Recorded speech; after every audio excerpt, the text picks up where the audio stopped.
Muy buenas tardes, muchísimas gracias amigos, muchachos que nos acompañan hoy.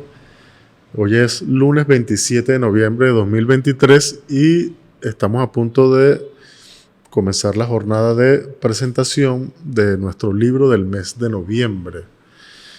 Hoy vamos a presentar un libro escrito, publicado originalmente en inglés. La traducción del título sería Una guerra sin bombas: el impacto social, político y económico de las sanciones contra Venezuela. Es un libro elaborado por los amigos y amigas, por los compañeros de trabajo de Venezuela Análisis. Participaron 4 personas en la elaboración de este libro: Ricardo Vaz, que es quien nos acompaña, muy amigo de esta casa; Andreina Chávez Alaba, Cira Pascual Marquina y José Luis Granados. Bueno, nada, sin mayor preámbulo, vamos a darle la palabra a Ricardo. Ricardo es ex físico teórico,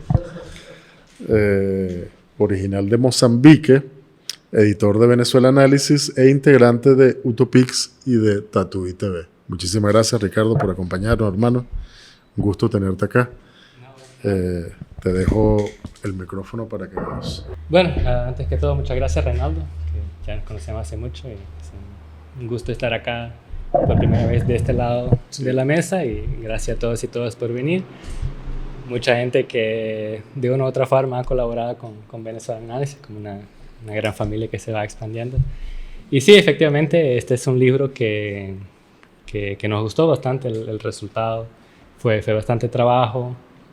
Y lo publicamos ahorita en septiembre. Hicimos una pequeña gira en Estados Unidos para presentarlo, y es un poco inusual porque es un libro en inglés y lo estamos presentando aquí en español, pero igual este es un tema que, como yo voy a explicar, que atraviesa por completo la realidad venezolana y que hay mucho que decir sobre eso. Entonces, quizás yo no voy a hablar tanto sobre el libro como en una presentación del libro, pero digamos, todo está ahí. Sí. El libro tiene contenidos nuevos, originales, y otros que ya los habíamos publicado en la página, pero que igual hubo que actualizar o editar para incluir acá. Y esencialmente se divide en 3 partes. La primera es una colección de ensayos e infografías que trata de explicar qué son las sanciones, cuál ha sido el impacto que han tenido en Venezuela, con un enfoque siempre muy volcado a la industria petrolera, porque ese no solo es el centro de la economía venezolana, sino que ha sido el blanco principal de las sanciones. Entonces ahí tratamos de explicar los diferentes niveles en que las sanciones han golpeado a la industria petrolera y qué consecuencias ha habido desde allí. Hablamos de Citgo, y yo más tarde voy a profundizar un poco en el caso de Citgo porque me parece muy paradigmático. Y nuestro enfoque siempre, y quizás una de las razones de ser de Venezuela Análisis, que Venezuela Análisis, por cierto, está cumpliendo su 20 aniversario este año, fue en septiembre, y la fundación de Venezuela Análisis por Gregory Wilpert y Martín Sánchez fue, digamos, en la secuencia del golpe de 2002, el paro petrolero de 2002-2003, y basada en esta idea de que los medios habían jugado un papel muy importante, y la prensa anglosajona en especial, digamos, para respaldar todas esas iniciativas de cambio de régimen. Entonces esos 2 compañeros, con otra gente, vieron la importancia que tenía crear un medio en inglés que fuera una herramienta permanente para combatir esta propaganda constante en la prensa en inglés. Y bueno, esa ha sido más o menos la razón de ser de Venezuela Análisis en los últimos 20 años. Ha habido unas buenas docenas de gente muy comprometida, muy militante, que pasó por Venezuela y en algún momento colaboró con Venezuela Análisis hasta la iteración actual. Bueno, Lucas también está acá. Y el caso de las sanciones también es un ejemplo perfecto de cómo funciona la prensa corporativa, la prensa occidental, en el sentido de distorsionar lo que pasa, de omitir ciertas cosas, de mentir descaradamente sobre otras para justificar toda esta agresión contra Venezuela, justificar los planes de cambio de régimen como así. Entonces, digamos, nuestro enfoque es presentar los hechos, presentar las cifras y desmontar todas esas narrativas que se han ido construyendo alrededor de Venezuela y en especial de las sanciones. Luego tenemos una segunda parte que es de entrevistas muy profundas, muy detalladas con Alexander Mann, que es investigador del Center for Economic and Policy Research en Washington. Otra con Prabhat Patnaik, que es un intelectual marxista muy reconocido. Y la última justamente con Gregory Wilpert, fundador de Venezuela Analysis, que todavía sigue involucrado en la junta directiva del medio. Y las tres entrevistas con diferentes enfoques hablan, digamos, del componente geopolítico de las sanciones como...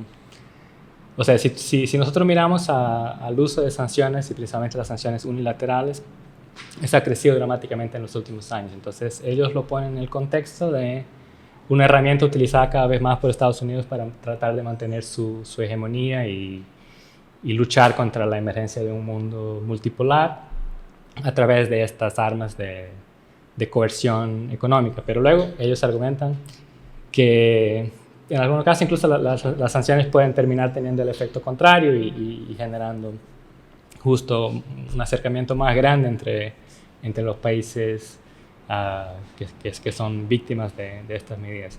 Y luego la última sección, sí, no es que uno tenga favoritos o no, pero es algo que hemos hecho con mucha frecuencia y con mucho interés en Venezuela Analysis, que es documentar qué están haciendo los movimientos populares, ¿no?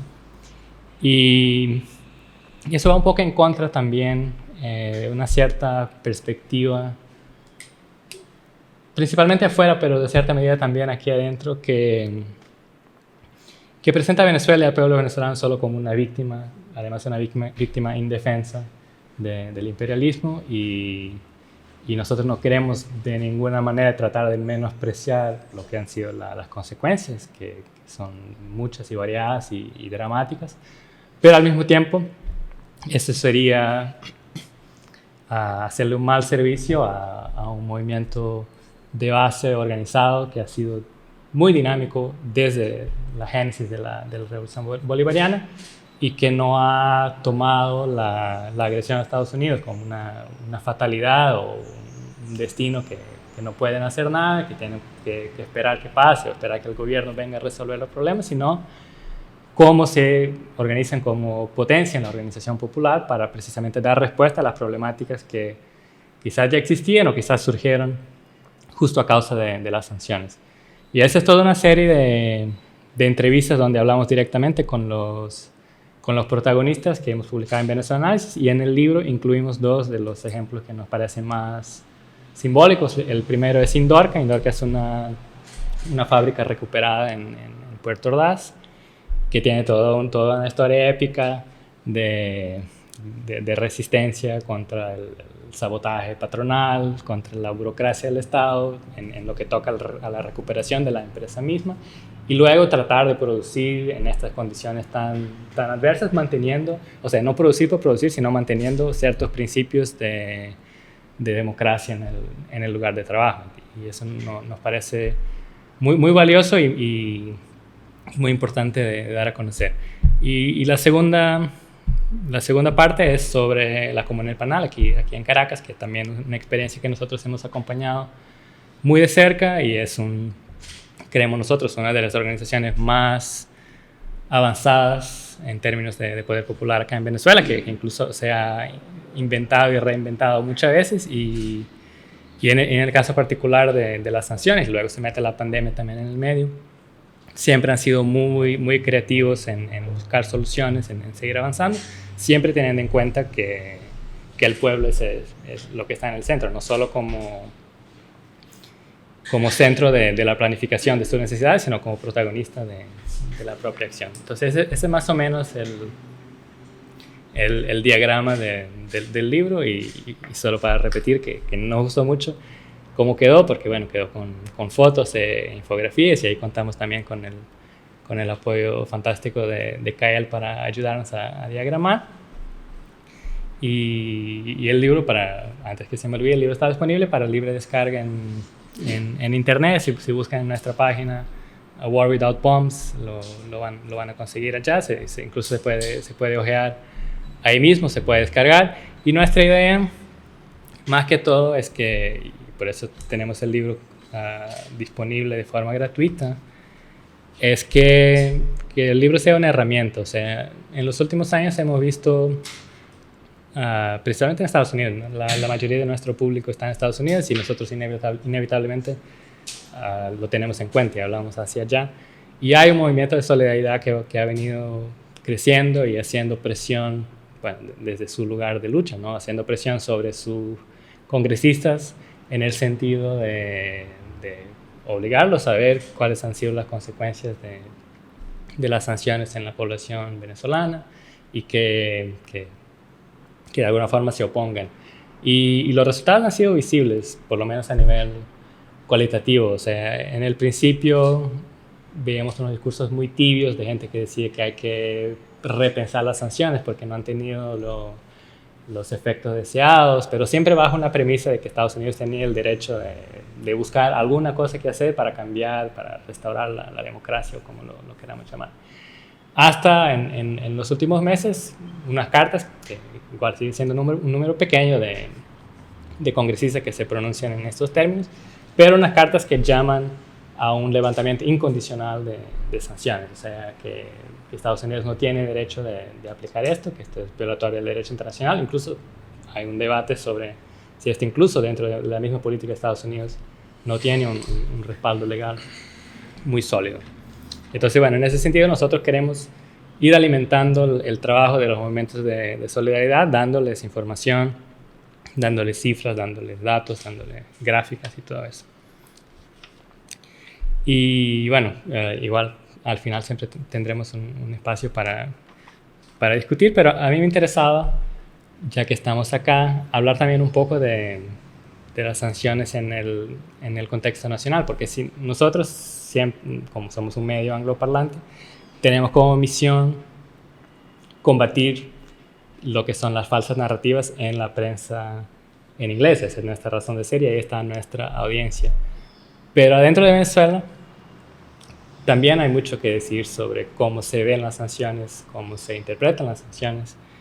Y yo creo que el punto de partida es que no hay ningún aspecto de la vida nacional en los últimos, no sé, 6 años que no esté atravesado por las sanciones. O sea, el impacto económico ha sido tan grande y tan importante que a mí y a nosotros en Venezuela nos parece siempre un ejercicio poco honesto tratar de hacer un análisis que no lo tenga en cuenta. No es una cuestión de hacer un saludo a la bandera para que no nos critiquen. Es realmente una cuestión de seriedad intelectual, de no dejar algo que es un componente muy importante de la realidad por fuera del análisis.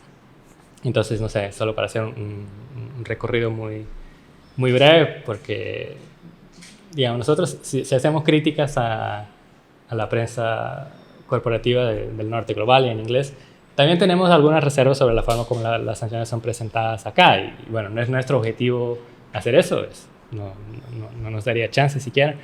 Pero hay mucho la tendencia de tratar simplemente de impresionar al público. Entonces, decir que han sido 930 medidas. Y bueno, no sé, uno se impresiona con un número grande y se queda por ahí. Pero digamos que no todas las medidas han sido creadas por igual. Entonces hay que tratar de ser un poco más detallado y confiar principalmente en la capacidad del público de entenderlo. Entonces yo hablaba de 6 años porque bueno, está el decreto Obama de 2015, ¿no? Cuando declara a Venezuela una amenaza inusual y extraordinaria a la seguridad interna de Estados Unidos. Y ese es el punto de partida, en el sentido que empieza a crear una noción que Venezuela es una nación tóxica, y eso luego empieza a contaminar todo lo que son los mercados financieros y el tema del acceso al crédito y todo eso. Pero el punto de partida, si hablamos de sanciones, son las sanciones financieras de agosto de 2017, ¿no? Este es justo un castigo, entre comillas, por las elecciones a la Asamblea Nacional Constituyente, cuando la administración Trump prohíbe transacciones con la deuda venezolana y en especial con los bonos de PDVSA.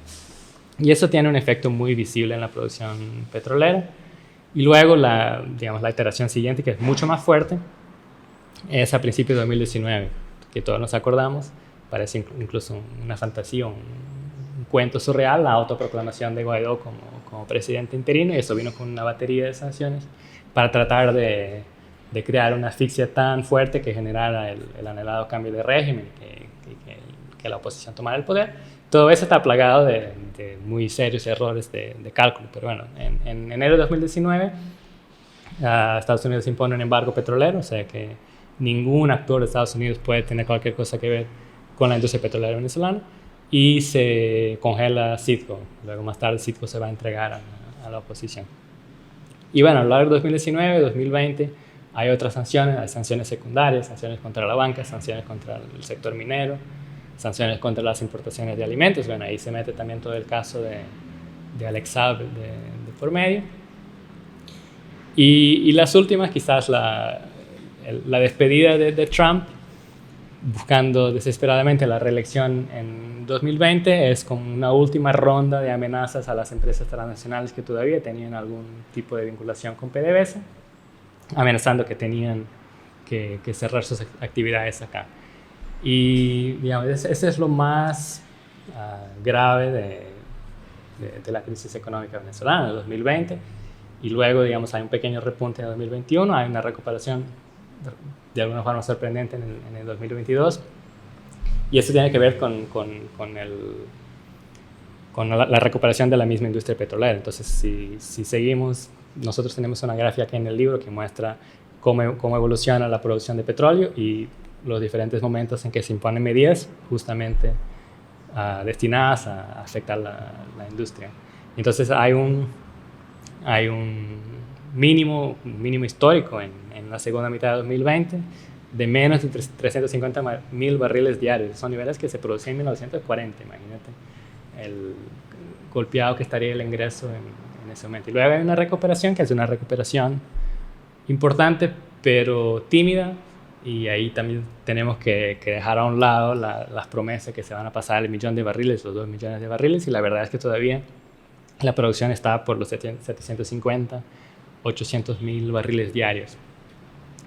Y bueno, hay muchas cosas que podríamos decir sobre la industria petrolera, pero el gran problema es que sigue estando esta arquitectura de sanciones, e incluso podemos hablar de lo que ha pasado más recientemente y cómo eso puede impactar positivamente o cómo puede quedar ahí, quedan obstáculos todavía.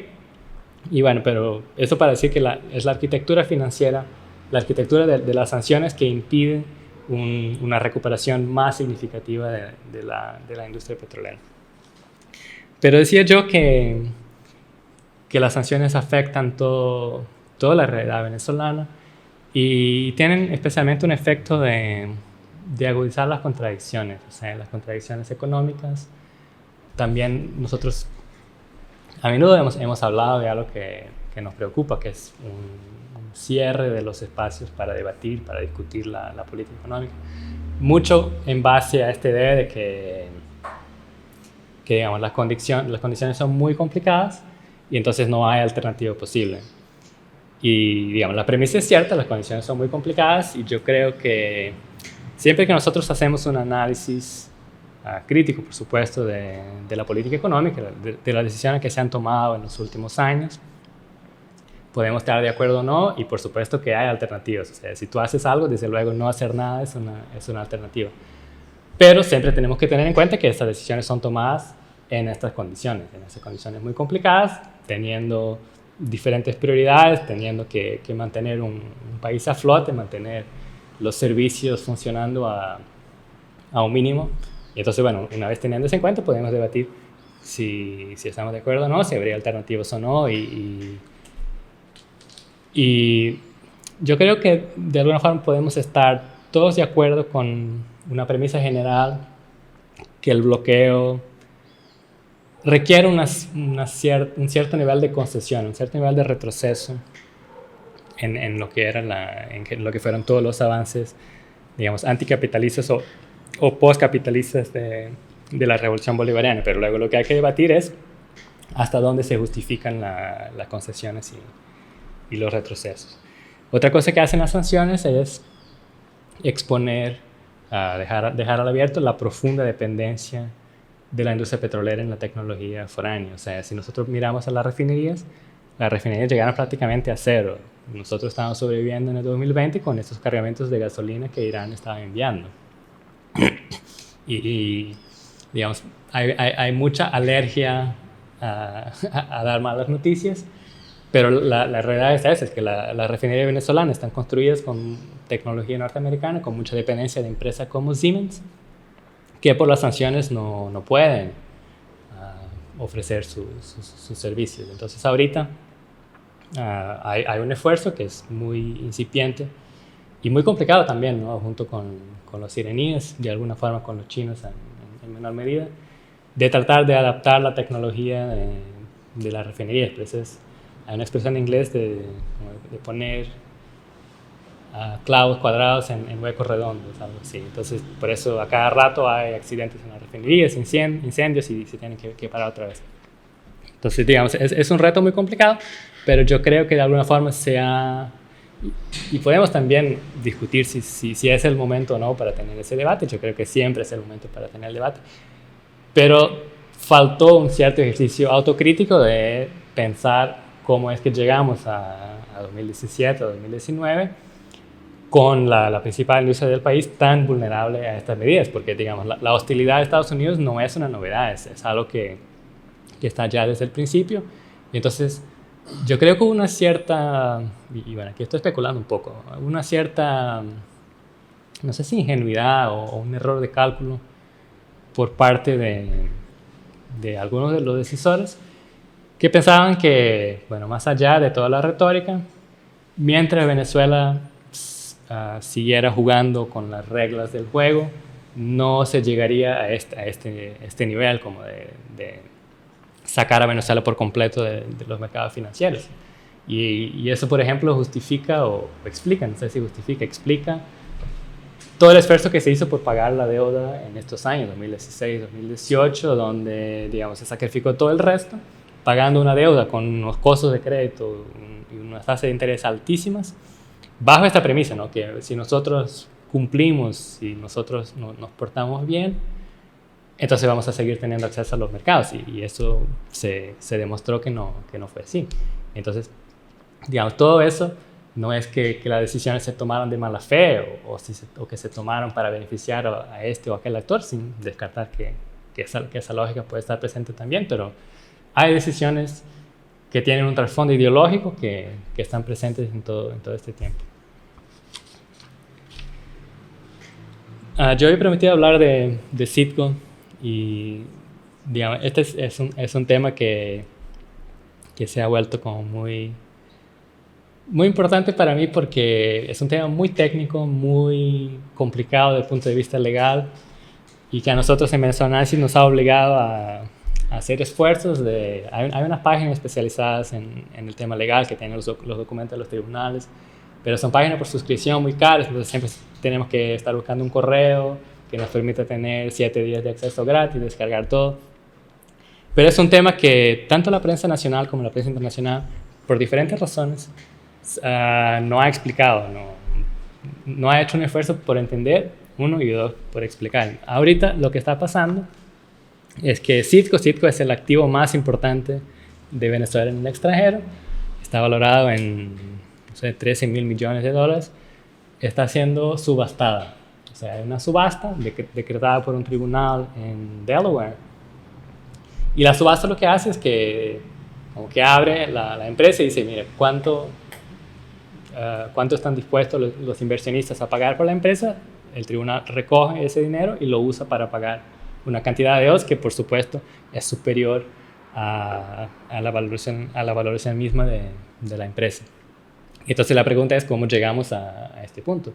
Y cuando hablamos de Citgo yo creo que es, bueno, por supuesto que $13 mil millones no es algo que vamos a despreciar para nada, pero Citgo tiene una importancia mucho más allá de eso dentro de lo que es el ecosistema petrolero de Venezuela, ¿no? Por decirlo de algún modo, porque Citgo permitía recibir el crudo extra pesado de Venezuela, tenía las refinerías ya preparadas para eso, y luego devolver diluyentes y combustible. Entonces es una parte que estaba toda integrada y era crucial para para todo el tema del suministro de combustible acá.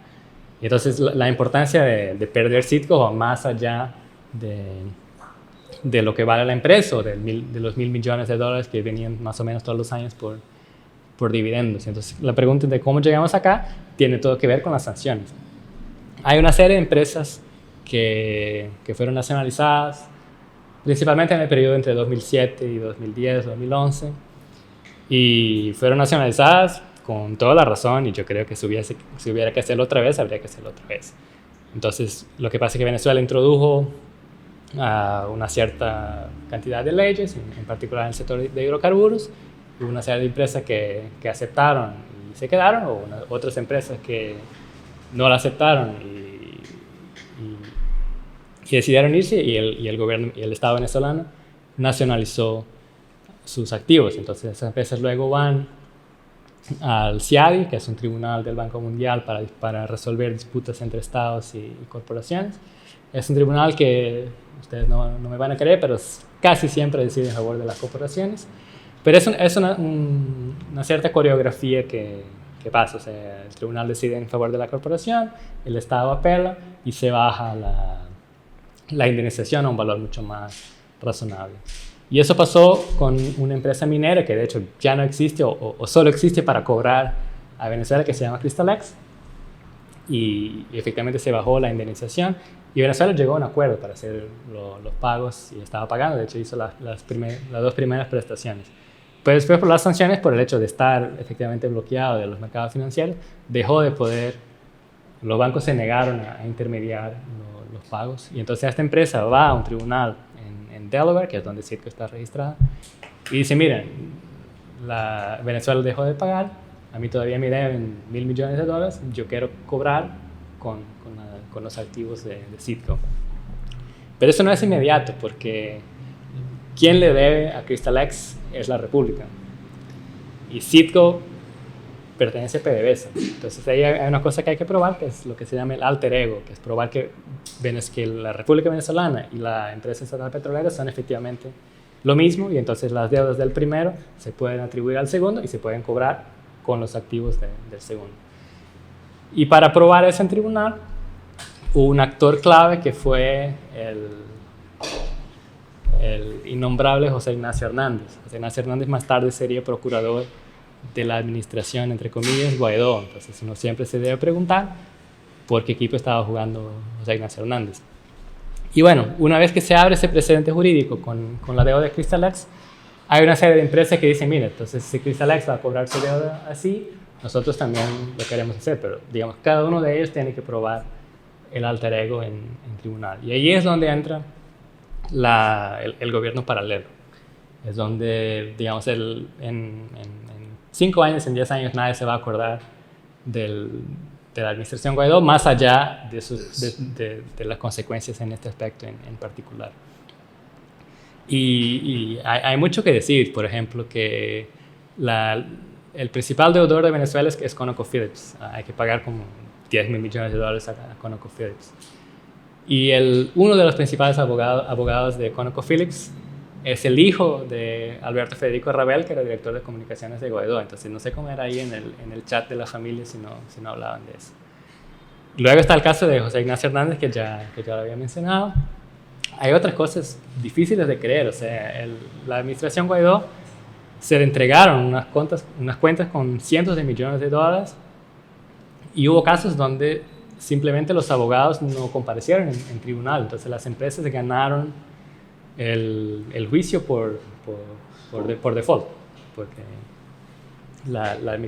los representantes del gobierno interino, que hay que explicar que el hecho que Estados Unidos reconozca a este grupo de personas como el gobierno legítimo de Venezuela hace que sean ellos quien representa a la República en los tribunales de Estados Unidos. Entonces, bueno, estaban representando a la República, pero no comparecían a los juicios y terminaron perdiendo una serie de casos. Y yo creo, a mí, de hecho me sorprende un poco cómo no se hizo más bulla con eso en la prensa nacional. Y entonces lo que pasa con eso es que hay una serie de empresas que van ganando esos juicios y se ponen en la cola para cobrar a través de Citgo. Y el último golpe fue en marzo de este año, donde hay una serie de empresas que dicen, miren, nosotros también queremos cobrar, y van al tribunal con el tema del alter ego, y el juez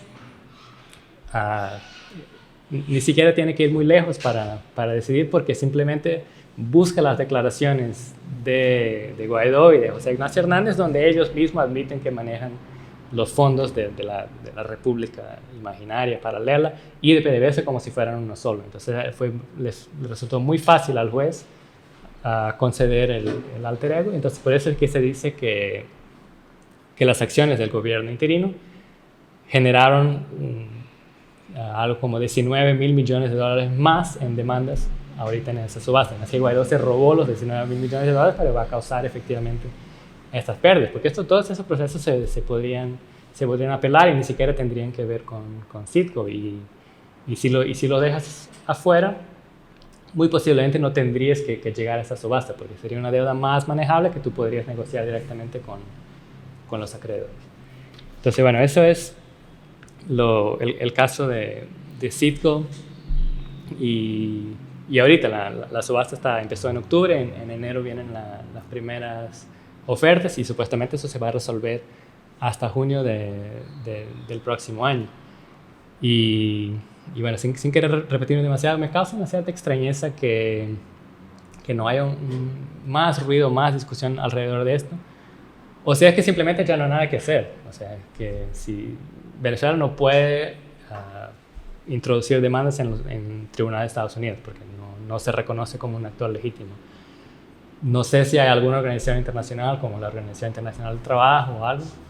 Y Venezuela tampoco quiere ser como los hutíes en Yemen, de simplemente secuestrar un activo norteamericano para, digamos, cambiar los términos de la negociación. Entonces, quizás es que realmente ya no hay nada que hacer, y lo único es dejar constancia de que esto es una responsabilidad directa de esos tipos, que ya ni siquiera se les puede hacer nada porque ya todos se han ido del país. Pero, no sé, en algún momento volveremos a hablar de Citgo. Y quizás lo último que quería más o menos hablar, antes de abrir a otras cuestiones que podamos tener, es cómo entendemos las sanciones, cómo entendemos las implicaciones de las sanciones en el largo plazo.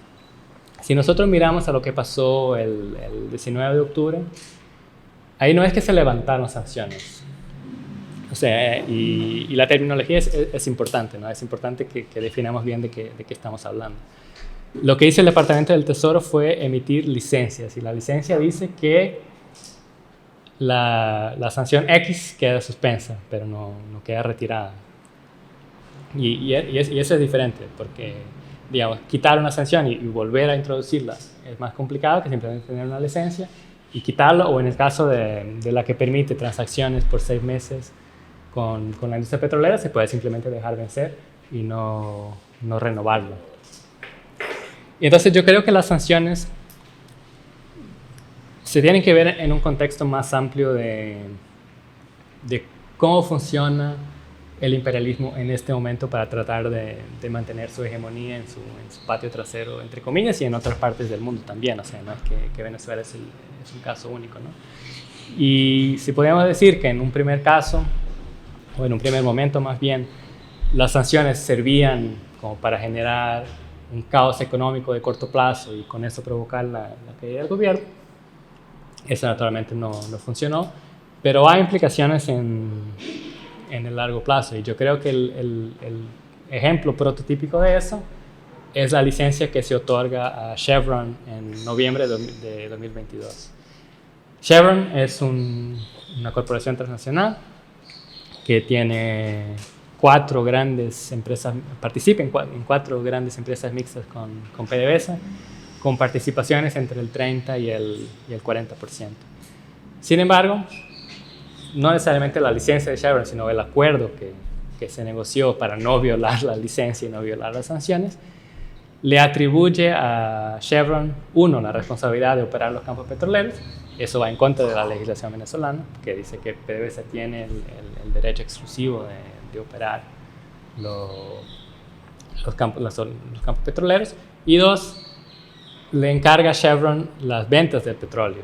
O sea, la forma como funciona una empresa mixta es que el accionista mayoritario es quien decide.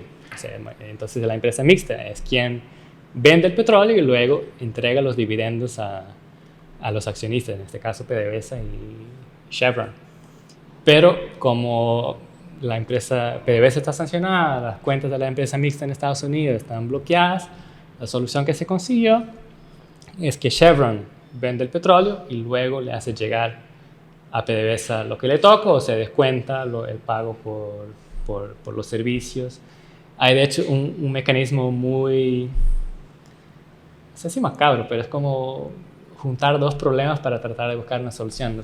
Si nos acordamos que acá se liberó el control de cambios, ¿no? Se entregó eso a la banca pública y privada esencialmente, ¿no? Entonces están las mesas de cambio donde con una cierta oferta y demanda fluctúa el precio del dólar respecto al bolívar.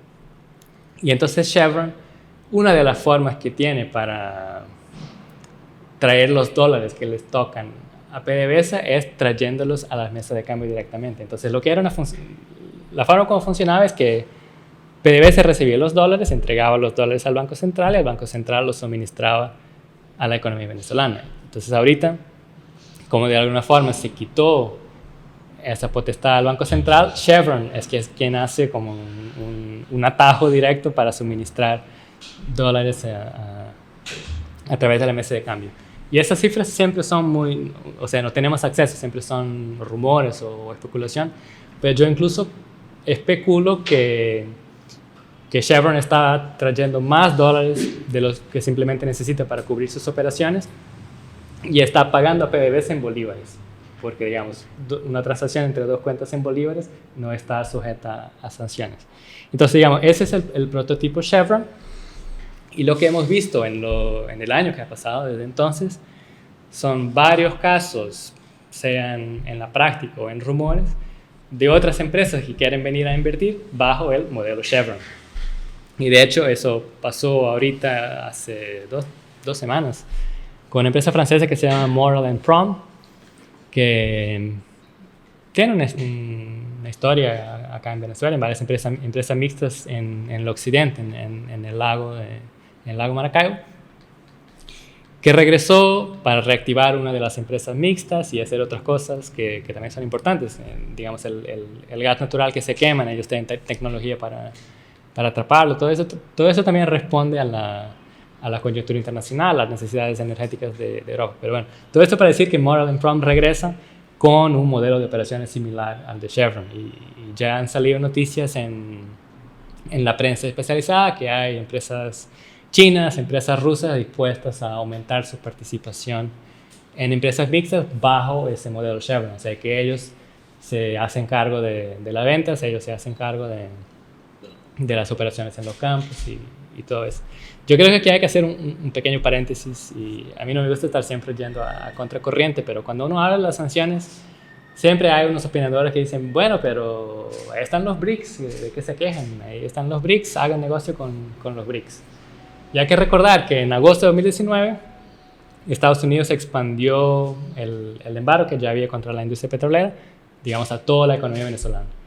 Y en ese momento la más grande empresa china petrolera, que es la China National Petroleum Corporation, CNPC, se fue de Venezuela, o sea, dejó de participar directamente en las empresas mixtas, dejó de comprar petróleo directamente. Entonces Venezuela se vio forzada a vender a través de esta red de intermediarios, que sabemos que cobran sus comisiones, abren más caminos de corrupción, pero todo esto para decir, sin menospreciar la emergencia del mundo multipolar y el rol que tienen países como China y Rusia en la geopolítica mundial, que sus intereses siempre están primero. Y en este caso, esta empresa china o Rosneft, que se quedó un poco más a recibir sanciones secundarias, no están dispuestas a poner en serio peligro sus operaciones en todo el mundo, porque son empresas transnacionales, para, digamos, ayudar a Venezuela. Entonces, de alguna forma se van buscando otros caminos verdes para escaparse, pero estos grandes actores que incluso tienen relaciones con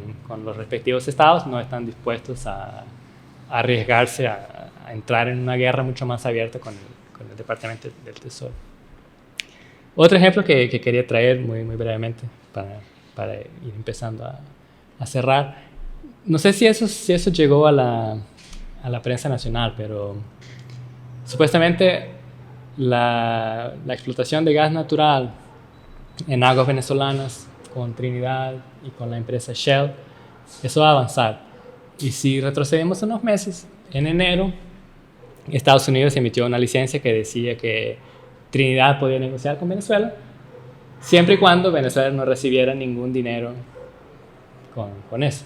Y el gobierno salió y dijo, bueno, pero ustedes, ¿qué creen que están haciendo? O sea, y Trinidad como que dice, bueno, pero ahí le pagamos con comida y otras cosas, con medicinas. Y el gobierno de Venezuela dijo que no, que eran condiciones coloniales y no las aceptaba. Y después, bueno, el gobierno de Trinidad estuvo ahí tratando de convencer a los Estados Unidos a flexibilizar un poco las condiciones. Y justo en ese momento, a fines de octubre, cuando salen las licencias, viene una delegación de Trinidad acá y firman unos contratos para avanzar en la explotación conjunta de gas natural que está en aguas venezolanas. Ese es el Campo Dragón, que tiene 4,2 trillones de pies cúbicos de gas natural. Y ahorita salió una noticia en Reuters que dice que PDVSA está cerca de conceder una licencia de explotación, pero que no va a quedar con participación en la empresa. O sea, que la empresa va a quedar 70% de Shell, 30% de la empresa estatal de Trinidad. Aquí, bueno, hay que hacer una aclaratoria que esto no viola la legislación venezolana. En lo que toca a las empresas petroleras, la ley sí exige que PDVSA tenga la mayoría del capital, pero hay una excepción allá con los negocios, con las empresas del gas, que permite que el capital sea totalmente foráneo. Y de hecho, hay un video de Chávez Radical donde Chávez dice, mira, que Luis Brito nos alertó de eso, que esto fue como algo que se escapó por la Constitución y que había que hacer una enmienda que después nunca se hizo. Pero bueno, la cuestión es que no es ilegal que hay empresas gasíferas de capital totalmente extranjero. De hecho, esta no es la primera, hay otras. Por ejemplo, hay una en Cardón 4 que es de 50% de Eni, la italiana, y 50% de Repsol, la española. Pero todo eso para decir que, digamos, va a avanzar un proyecto, y esto es una licencia de 25 años, de explotación de gas natural venezolano, donde PDVSA no es accionista. Y bueno, PDVSA va a recibir regalías y el Estado va a recibir impuestos, y hay que decir que tenemos siempre que contextualizar. O sea, las regalías son muy altas acá, los impuestos también, y eso es parte del avance hacia la soberanía que hubo con Chávez y toda la legislación que se promovió en ese sentido. Entonces, aún en esas condiciones, digamos que el Estado venezolano es mucho más soberano que otros estados de la región. Incluso los otros gobiernos progresistas nunca llegaron a tener condiciones tan favorables al Estado en este tipo de negocio. Pero dicho eso, siguen siendo condiciones muy poco favorables. O sea, en condiciones normales no hay ninguna razón para la cual PDVSA no tuviera una participación en esta empresa, pero eso vuelve a lo que yo decía. Hay que tener en cuenta que esto se negocia en este contexto de sanciones. Entonces, lo que yo me imagino que va a pasar es que esta empresa, o sea, Shell y Trinidad, van a pagar las regalías y van a pagar los impuestos directamente suministrando gas natural. Y eso, por supuesto, que va a mejorar el suministro de gas a la interna, pero es el debate, ¿no? ¿Hasta dónde llevamos el pragmatismo? Porque podemos pensar que esto es mejor que nada, y yo no estoy diciendo que si estuviera en los zapatos del gobierno lo hubiese rechazado, pero todo esto para decir que las sanciones cambian las reglas del juego, y justamente con ese propósito. No es un efecto secundario o una consecuencia indeseada, es una construcción que al final lo que hace es mellar más aún la posición de Venezuela en la División Internacional del Trabajo, o si hablamos de PDVSA, ponerla a negociar en condiciones más desiguales con sus parceros internacionales. Entonces, Estas son las condiciones que siempre hay que tener en cuenta, y esa es la razón por la cual yo creo que las sanciones están para quedarse, porque como yo he tratado de ilustrar con este par de ejemplos, las sanciones lo que hacen es, por un lado, generar condiciones más favorables a las empresas transnacionales de las que tendrían en condiciones normales, y si las condiciones son más favorables para las empresas, son por consecuencia menos favorables para el Estado venezolano, y eso tiene consecuencias de largo plazo y tiene un efecto cascada sobre todas las otras decisiones. Entonces son medidas que están allá como para tratar de ir estrangulando poco a poco, vulnerando la soberanía y obligando al gobierno, a PDVSA, a esas decisiones que son decisiones difíciles, que no excusan, o sea, siguen siendo actores responsables por sus decisiones y que tienen que responder por sus decisiones, pero sobre eso para decir que toman decisiones en esas condiciones complicadas permanentemente. Entonces, yo creo que esa es la interpretación que tenemos que tener sobre las sanciones. No es algo que se va a resolver bueno, puede estar equivocado, pero no es algo que se va a resolver en los próximos meses, no es algo que se va a resolver con la elección en 2024, ni con la elección de 2024 en Estados Unidos, sino que tenemos que mirarlo como un instrumento, un arma del imperialismo para seguir imponiendo las peores condiciones o las condiciones más inflexibles posibles hacia las naciones del sur global, que con diferentes matices apuestan por un proyecto soberano. Entonces, bueno, yo me quedaría por acá y a ver qué más queremos discutir. Sí, va.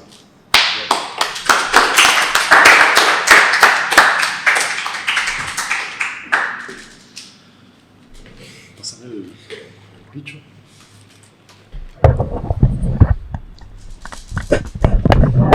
Bueno, muchas gracias, Ricardo. Vamos entonces ahora a comenzar con la conversa. Obviamente, si quieren intervenir, hacer algún comentario, hacer alguna pregunta, bienvenidos. Yo te quería preguntar, bueno, varias cosas. Un par de comentarios y preguntarte también un par de cosas, pero tal vez una que otra pregunta complicada, pero en general, si alguien quiere, tú decías al principio, cualquier persona, en primer lugar, Ricardo, con toda franqueza, agradecerte por el trabajo. Aquí se han hecho, digamos, hay compañeros, compañeras que vienen haciendo un trabajo desde hace un tiempo ya. Bueno, en general un buen trabajo respecto a las sanciones, digamos, como haciendo como posible que esté al alcance de todo público, pero también de gente que investiga, que analiza, etcétera, la información respecto de estas medidas con el mayor detalle, ¿no? No obstante, me parece que el trabajo de ustedes, que además es un trabajo dirigido fundamentalmente al público anglo, es un trabajo extraordinario, trabajo muy bueno, además un trabajo bellísimamente digamos elaborado, con un contenido de muchísima calidad. Entonces, bueno, agradecerte públicamente, ¿no?, por la calidad del trabajo. Obviamente aquí no se trata de ustedes no están pensando en, digamos, esto no lo hicieron con afán de lucro, aquí esto no es un negocio, sino más bien expresión, me parece que genuina expresión de trabajo internacionalista, de solidaridad con Venezuela, y bueno, eso hay que agradecerlo siempre. Tú decías al comienzo que cualquier persona que quiera descargarlo, no tiene más que meterse en la página de Venezuela Análisis y allí lo puede hacer. Si alguien, por la razón que sea, quiere tener un ejemplar físico del libro, no, pero ahorita me comenta. ¿Existe una ruta para eso? Eso es como para que lo aclares no se puede por la sanción. Eso es para que lo aclares en caso de que haya alguien interesado, ¿no? Eso es una pregunta, digamos, de rigor. Luego,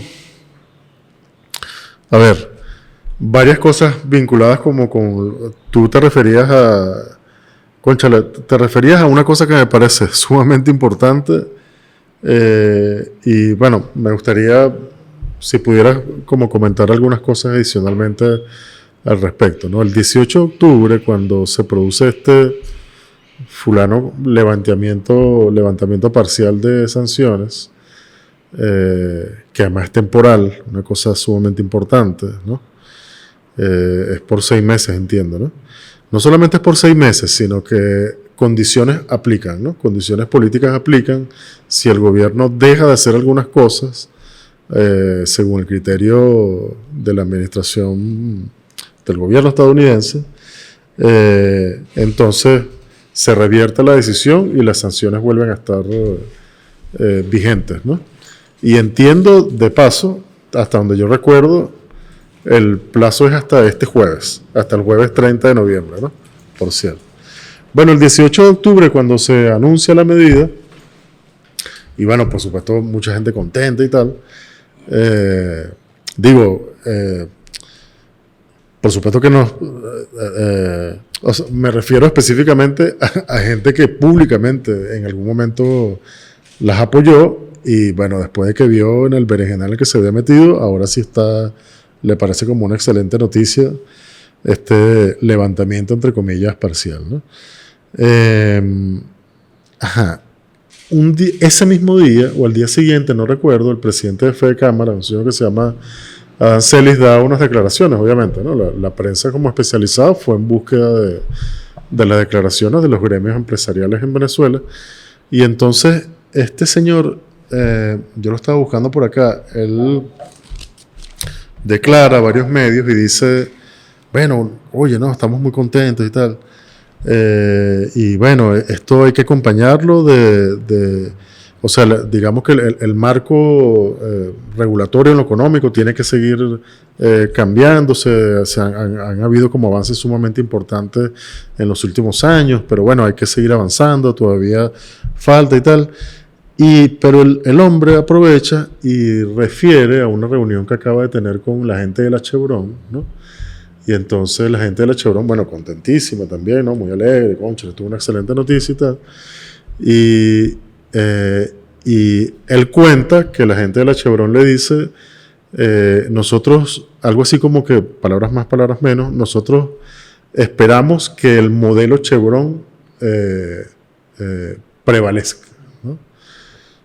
Eso sobre eso en particular, Ricardo, y en eso... O sea, al respecto te doy toda la razón. Eso, o sea, de la misma forma que decimos que, oye, que se ha hecho yo creo que un trabajo verdaderamente importante, que no se puede negar, informando, digamos, con bastante detalle sobre las sanciones, y que es el modelo Chevron. O sea, eso no se está discutiendo, básicamente no se está discutiendo. Se está discutiendo, por supuesto que se está discutiendo mucho a puerta cerrada, y digamos que ahí básicamente la información que tú puedes conseguir al respecto, bueno, tú la ubicas, la puedes como conseguir en algunos portales especializados, económicos y tal, pero no hay una discusión sobre un asunto tan importante en el seno de la sociedad venezolana, o sea, una discusión pública al respecto, ¿no? Y bueno, tú lo comentabas, o sea, no son las sanciones en sí, voy a decir una cosa que es como una obviedad, ¿no? No son, pero como siguiendo lo que tú nos comentabas, no son los efectos inmediatos de las sanciones, sobre los cuales se refieren además con mucho cinismo algunos voceros del gobierno estadounidense, en el sentido de que producen dolor, implican una presión, etc. Es decir, los tipos llegan incluso a reconocer que no se trata, es completamente falso, que se trata de como se pudiera haber pensado al principio, de algunas sanciones puntuales a alguna gente en particular, individuales y tal, sino que van dirigidas al conjunto de la sociedad venezolana, ¿no? Y siguen provocando muy graves perjuicios para la sociedad venezolana. Pero bueno, más allá de eso, o mejor dicho, como si eso fuera poco, ¿no?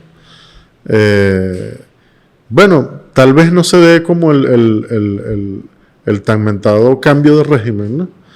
Pero no será digamos, un efecto,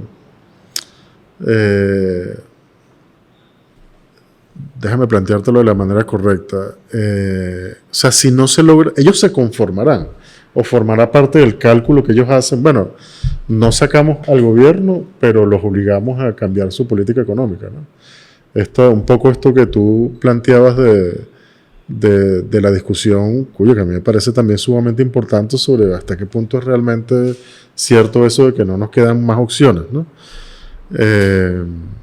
Esas dos cosas me parece que son como cuestiones sumamente importantes, sobre las que se discute poco. Luego está, bueno, ya te comentaba lo de la fecha, lo del 30 de noviembre, lo de la Chevron, que me parece sumamente importante. Tú dabas entonces ya, o sea, tú dabas algunas pistas, ¿no? O sea, Chevron, esto es completamente violatorio del marco legal venezolano, claramente, ¿no? O sea, opera en el campo petrolero, vende el petróleo, y además, ¿cuál era la otra cosa? Que eso de que traer los dólares directamente a la mesa de cambio. Esa, te lo confieso, no me la sabía. Hay un par de cosas más. Ah, sí, que eran las otras preguntas como de rigor.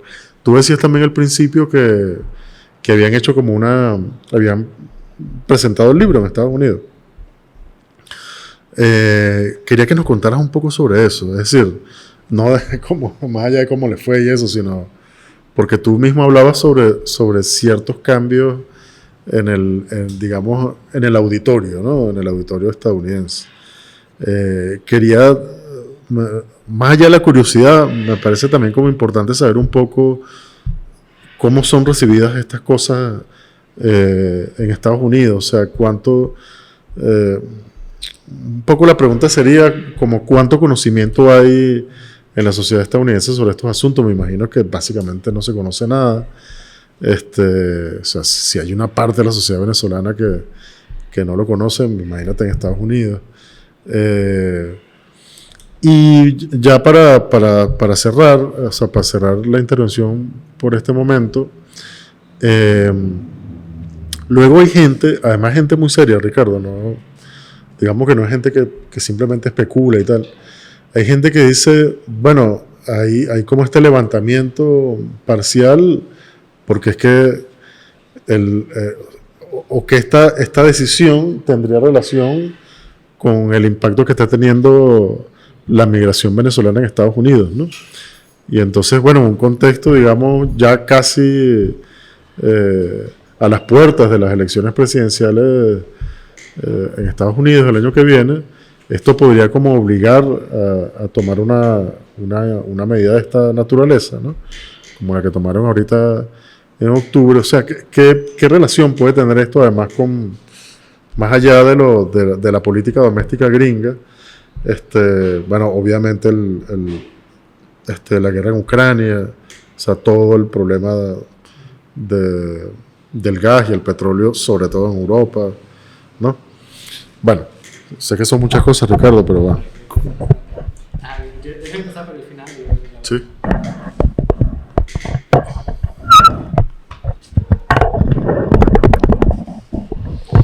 Sí, yo creo que las medidas, las licencias que se emitieron, tenemos que entenderlas, o sea, no se hacen por benevolencia, ni siquiera por haber reconocido el impacto que han tenido, sino que se hacen para responder a lo que son los intereses de Estados Unidos en esta coyuntura. Y lo que tú decías de la migración es un factor importante por un lado.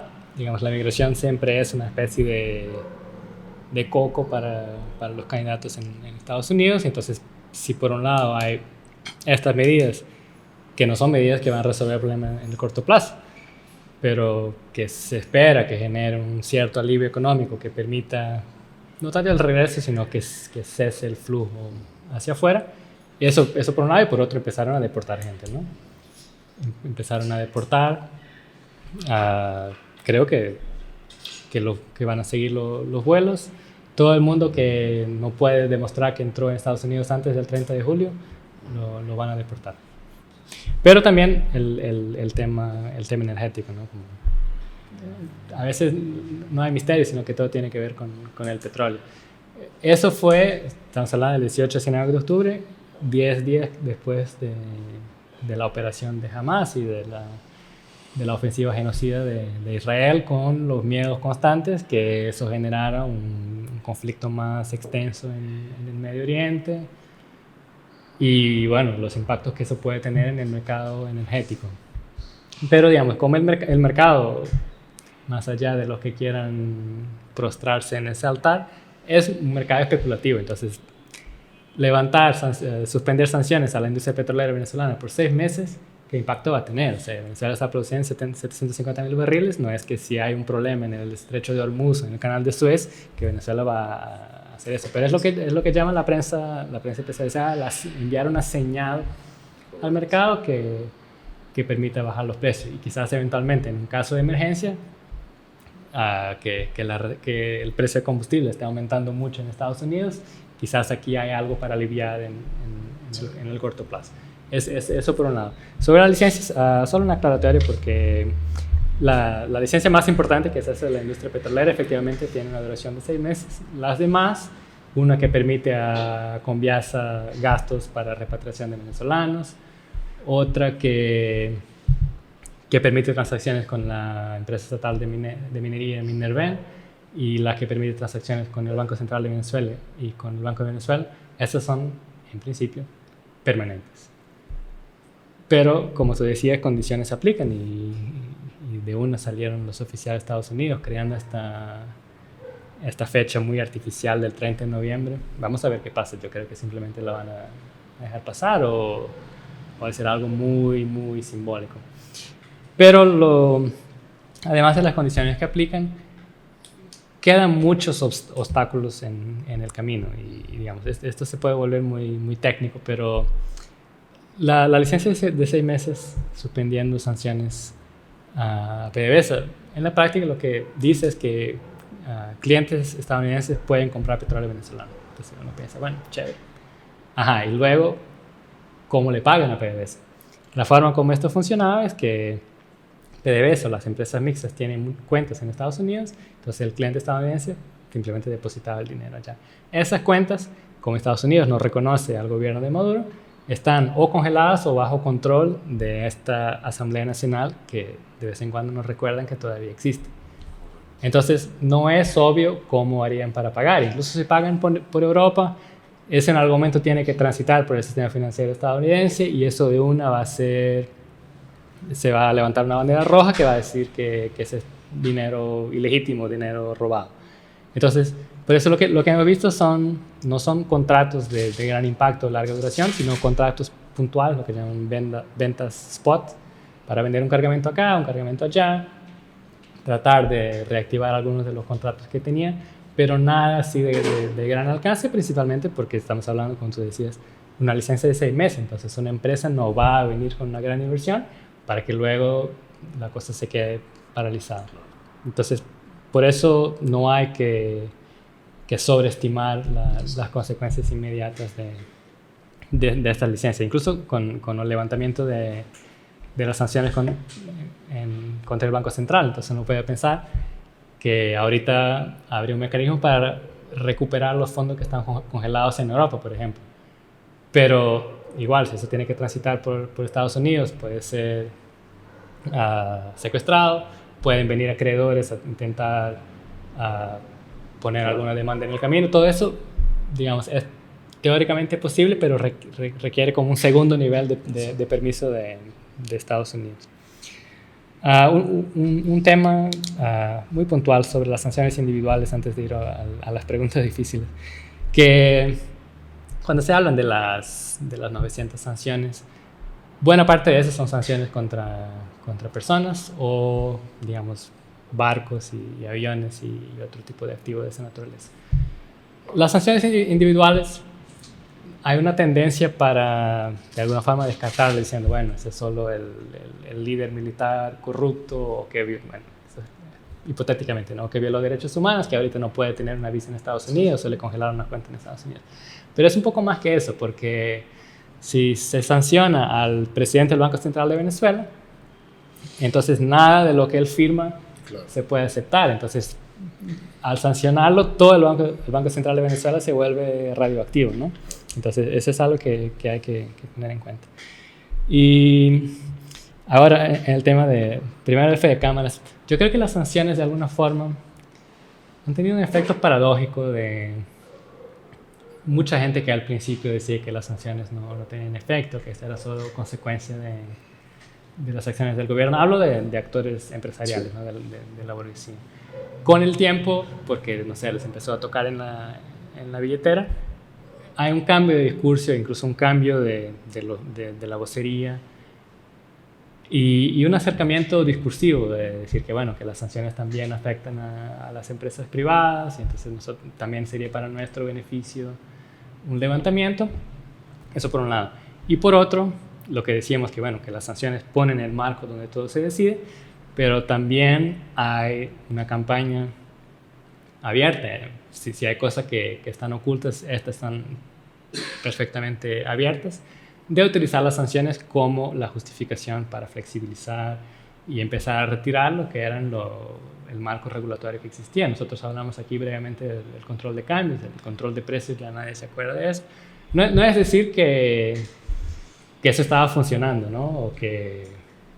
o que no debió ser cambiado en otro momento, pero digamos, la tendencia es en ese sentido liberal, de que, bueno, hay que quitar las amarras al mercado. Y luego, si hablamos del modelo Chevron, hay diferentes razones por las cuales eso no se publica, ¿no? Pero la principal, creo yo, es que lo que se está haciendo es en violación de la ley. Entonces, eso no se puede decir públicamente. Y volvemos al tema de digamos, hasta dónde nos lleva el pragmatismo. Yo me acuerdo de unas declaraciones que salieron hace mucho de Francisco Rodríguez, que es un economista en Estados Unidos, y de hecho es una persona opositora. Él fue director de campaña de Henry Falcón en 2018, pero una persona que ha hecho un trabajo muy, muy riguroso de tratar de documentar las consecuencias de las sanciones, en especial en la industria petrolera. Y en un momento dice, miren, si se reformara la ley de hidrocarburos y PDVSA ya no tuviera participación mayoritaria en las empresas mixtas, entonces no habría sanciones, porque las sanciones dicen que quedan bloqueadas y prohibir las transacciones con todas las entidades donde una entidad estatal venezolana tenga la mayoría de capital. Entonces, si PDVSA pasa a ser un accionista minoritario, eso deja de ser un problema. Las empresas dejan de estar sujetas a sanciones.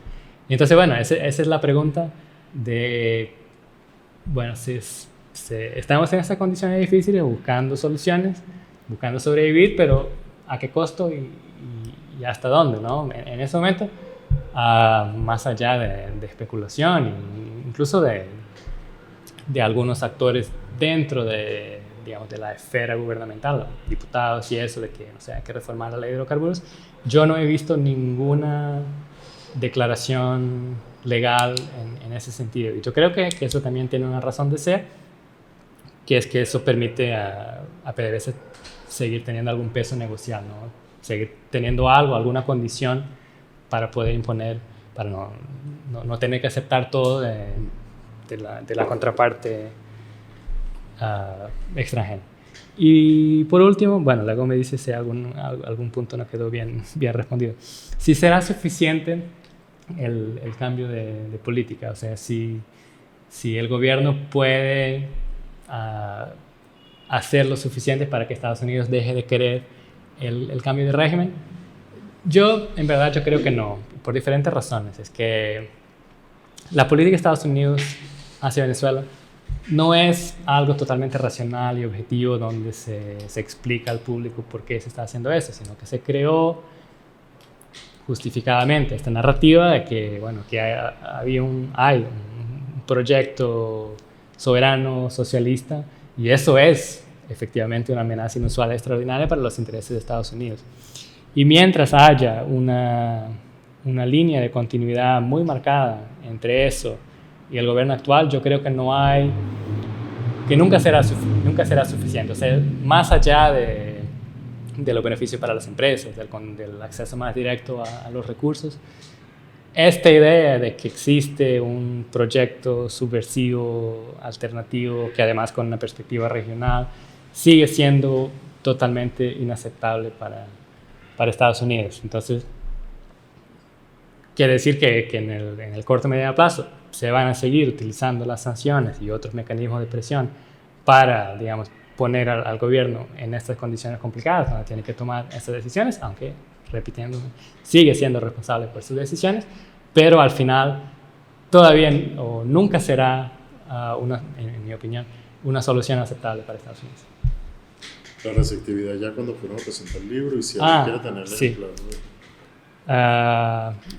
Con los ejemplares no tengo una buena respuesta. O sea, si la gente está en países no sancionados, nosotros tenemos un servicio que imprime y se les puede enviar, pero será costoso enviar un solo libro. Yo digo a la gente, si quieren, que nos escriba al correo editor@venezuelanalysis.com y ahí se le aclaramos lo que sea. Igual pueden descargar el libro y imprimir por su cuenta si quieren, pero digamos, nosotros lo que nos interesa es que esta información circule y sea lo más útil, lo más posible, lo más lejos posible. Y sí, sobre la gira en Estados Unidos, perdón que se me escapó. Digamos, nosotros no estuvimos mucho tiempo allá. Yo hablé con la gente en Nueva York, otra gente en Washington, y luego estuvo José Luis, que también lo presentó en Nueva York. Y los movimientos de solidaridad que de alguna forma han crecido en los últimos tiempos, aunque, y digamos, esto no es una cuestión de envidia, es simplemente una constatación. Digamos, Venezuela sigue siendo subordinada, por ejemplo, a la solidaridad con Cuba. Es un movimiento que está mucho más establecido, mucho más desarrollado, mucho más activo, y por diferentes razones, quizás no hay gente suficiente. Hay mucho más actividad con respecto a Cuba. Yo creo que también en Cuba se ignora más fácilmente las contradicciones internas que en Venezuela. Creo que la gente sigue estando un poco más vulnerable y entonces a veces no quiere tener nada que ver con Venezuela. Dicho eso, el movimiento ha crecido, no es que sea una cosa masiva o que las sanciones estén en el discurso, pero han sido más y más personas con cierta responsabilidad política que se han pronunciado sobre el asunto, a veces desde una visión muy estrecha y muy interesada, decir que mire, tenemos que cambiar las sanciones, si no esta cantidad de migrantes en la frontera nos va a complicar las elecciones del próximo año. Pero al menos reconocen esta relación causal, sí. Mientras, no sé, los republicanos dicen no, que ellos están huyendo de la falta de libertad política en Venezuela, como si alguien recorriera toda América Central a pie por esa razón. Entonces, digamos, la receptividad fue muy buena, pero estábamos, digamos, en un ambiente conocido de gente que ya tenía un interés. No tuvimos contacto con el público general, no tuvimos la oportunidad para eso, pero una vez más esperamos que los mismos movimientos se apropien del libro y de otras herramientas que existen para seguir movilizando a la gente para crear digamos, en el marco de todo este movimiento antiimperialista, un frente constante contra las sanciones. Bien. Escuchándote me hizo pensar varias cosas. Me parece irónico la manera en que, bueno, el estamento petrolero, de que, bueno, de lo que habla, lo que Renaud recién ha escrito sobre eso y todo el gran trabajo de Miguel Tinker Sala, de que, bueno, el neocolonialismo durante el largo siglo petrolero en Venezuela creó ese estamento petrolero, ese como casi estado dentro de un estado, un proceso de formación estatal importantísima en que, bueno, las empresas transnacionales petroleras incluso como jugaron el papel de Estado cuando no había Estado nacional en proveer servicios de salud, incluso hasta, bueno, de seguridad, entre comillas, territorial, control militar, etcétera, etcétera. Entonces tenemos interesante como este mismo estamento petrolero que intentó infructuosamente destruir la industria petrolera bueno, ahora estamos llegando al aniversario al final de ese año del paro petrolero, paro patronal, que bueno, igual causó daño fuertísimo a la economía venezolana, pero no lo logró. Pero sí tuvo su última venganza con el circo. O sea, yo creo que eso es la última venganza, la última risa, para decirlo así, del estamento petrolero venezolano, creado durante ese largo siglo venezolano y creado por un proceso de ingeniería social y por la inversión masiva del capital norteamericano. Pero por otra parte, ahorita las sanciones, bueno, yo creo que tal vez estamos adelantando demasiado en hablar de eso, pero bueno, cuando Renato habla del pacto de Eurobuilding, y las sanciones también han sido tal vez productivos de un cierto nuevo, por lo menos un nuevo consenso político acerca, bueno, de la liberalización y de que, bueno, ahorita parece que el salvador de la economía venezolana va a ser Chevron. O sea, las empresas transnacionales ahora vuelven después de esa venganza del estamento petrolero como salvador. Entonces hay unos cambios muy interesantes y muy catastróficos que están ocurriendo en ese sentido.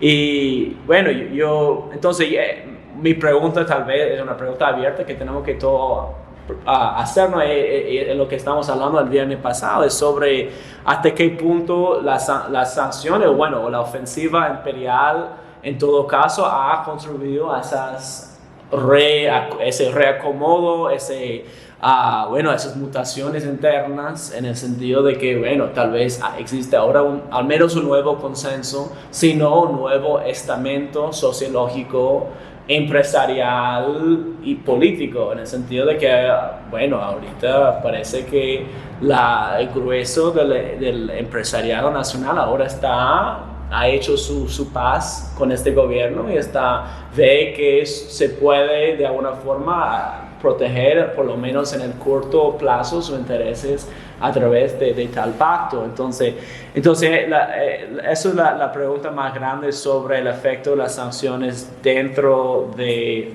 la política nacional venezolana, y más concretamente a nivel empírico mi pregunta es ¿cuál es el nivel de la privatización de pozos petroleros? De que yo creo que eso es un fenómeno que no se ha hablado. No sé si podría hablar un poco de que hasta qué punto ha llegado la privatización. Y la segunda pregunta empírica es sobre el oro. ¿Qué rol está jugando el oro dentro de ese panorama? Bueno, empezando por la segunda, que la respuesta es más corta. Yo no tengo idea. No tengo idea porque el oro siempre ha sido un sector mucho más opaco a todos niveles, ¿no? Desde la extracción hacia la venta, ¿no? Podemos saber de vez en cuando por la reserva que está en el Banco Central que se vendió cierta cantidad de oro, y hay ciertos indicios como, bueno, ustedes habrán visto en el pasado reciente cuando se hizo esta gran operación en el Parque Nacional Yapacana contra la minería ilegal, que se está preparando el terreno para el regreso de las corporaciones mineras. Yo creo que eso es una posibilidad en abierto. En algún momento se especuló sobre cuál sería el volumen del oro para el PIB nacional, que sería quizás una cuarta parte del petróleo. No sabría, no hay datos sobre eso, desafortunadamente. Sobre el resto, empezando en orden inverso, lo que estamos hablando de Chevron, que Chevron está asumiendo la parte operativa de los campos, eso se ha generalizado. Y también, otra vez, el dilema de qué es consecuencia de las sanciones y qué es una decisión objetiva, pero han proliferado a estas empresas proveedoras de servicios petroleros justamente por eso, ¿no? Porque luego son intermediarios que no están sancionados y pueden hacer transacciones con el petróleo, ¿vale? Y eso, una vez más, obliga a PDVSA a vender el petróleo en condiciones peores. Es interesante. Yo tengo una amiga, esto todo va a ser muy, muy anónimo. Tengo una amiga que trabaja en una de esas empresas que provee servicios petroleros, trabaja en área de redes de comunicaciones. Y estaba diciendo que hace poco en una región del país hubo unas lluvias muy fuertes, unas casas que fueron afectadas. Y entonces viene el alcalde de la ciudad a pedirles ayuda a ellos, porque dijo, mira, nadie más me va a dar respuesta, nosotros no tenemos excavadoras, no tenemos maquinaria. Y entonces llegó la empresa muy, muy contenta, por supuesto, de hacer este tipo de filantropía social, ¿no? Sobre la industria petrolera, yo creo que también hay cierto giro en la forma como se ve PDVSA o como la dirigencia de PDVSA se ve a sí misma y como ve la empresa, ¿no? Porque en el tiempo de Chávez hay un cambio, ¿no? de ver a PDVSA como parte de un proyecto mucho más amplio e incluso como un motor para programas sociales, ¿no? Y ahorita se regresa, y quizás esa es consecuencia de la reducción de la dimensión de la misma empresa, se regresa a esta visión mucho más corporativa de la empresa, incluso bueno, aquí en el tema simbólico de dejar de ser rojo y volver a ser negro, ese tipo de pequeñas cosas. Y sobre el reacomodo, sí, es paradójico o quizás no, pero yo creo que el gobierno también ha sido hábil en utilizar el contexto donde las sanciones también estaban imponiendo dificultades al empresariado para generar estas alianzas y retirar a la oposición lo que era uno de sus bastiones, no solo de apoyo, sino de hostilidad permanente contra el gobierno, ¿no? En términos de lo que se llamó de forma muy, muy vaga la guerra económica, ¿no? Entonces, en ese sentido, si hablamos en términos puramente de objetivos políticos y políticos de corto plazo, además, el gobierno ha sido muy hábil en generar esa división y lo que tú decías, ¿no? Generar un nuevo consenso alrededor de esta visión más liberal de la economía. Pero yo a veces, no sé, uno a veces puede argumentar y ser injusto, pero pareciera que en la Venezuela que tuvo años de crisis y bloqueada, parece que en esas condiciones es que se van a resolver las contradicciones capital-trabajo, ¿no? Se va a crear un sistema donde todos ganan, donde ganan los empresarios, crece el Estado, gana el pueblo. Y bueno, por supuesto sabemos que no es así, ¿no? Alguien tiene que pagar la factura al final. Y eso bueno, ahorita me recordé, ya no me acuerdo en qué contexto diría Chávez esto, pero Chávez dijo que no puede estar bien con Dios y con el diablo a la vez. Entonces, yo creo que si hablamos de lo que son los objetivos del gobierno, de resistir frente a esta operación de cambio de régimen, ha sido muy hábil, pero en algún momento se va a llegar a un límite hasta donde puede llegar este consenso sin cruzar algunas de lo que tradicionalmente han sido las líneas rojas del proyecto bolivariano. Bien.